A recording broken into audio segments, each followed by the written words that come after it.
Well, we didn't see a whole lot of rainfall yesterday, but based on this map, it looks like much of the high elevations in south of Interstate 10 were the lucky ones, getting at least some trace amounts of rainfall. But that's just it. Just trace amounts. Literally all that light lime green you're seeing is less than ½ an inch, which is kind of what we come to expect out here anytime we see some isolated showers and some thunderstorms. All right, not too bad, not enough to cause flooding.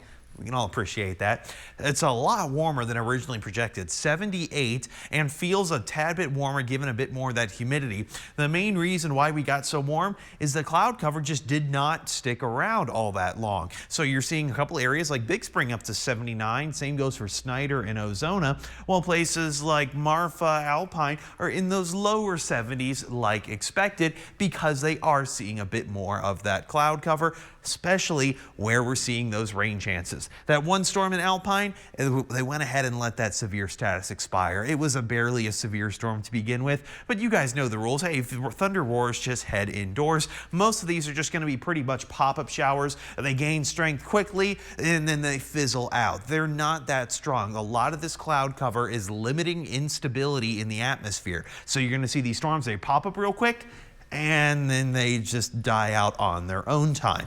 So it's pretty short-lived.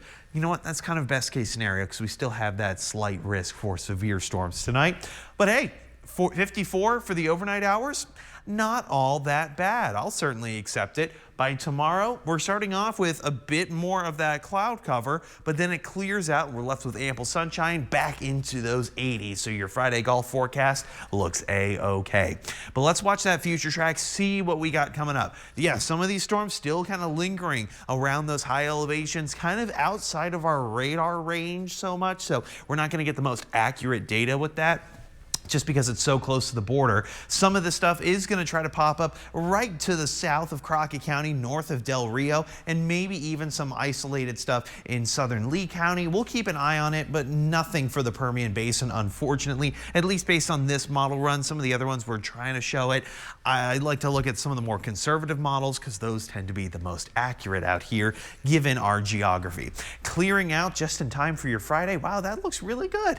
I'll certainly take it. And we're left with plenty of very nice conditions. We're still under that level 1 severe risk for the rest of this evening. Take that into mind. Hail is going to be the biggest threat, maybe occasional strong winds. Can we see significant rainfall from this?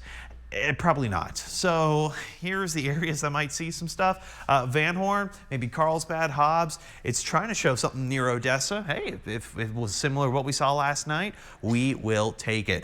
But afterwards, it's going to be hot.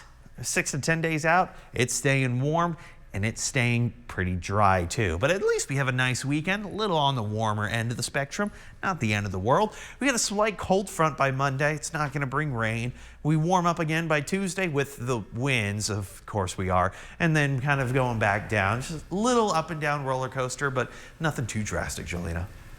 Oh, thank goodness, because that feels like good West Texas spring weather. Coming up next, the Avengers making their return.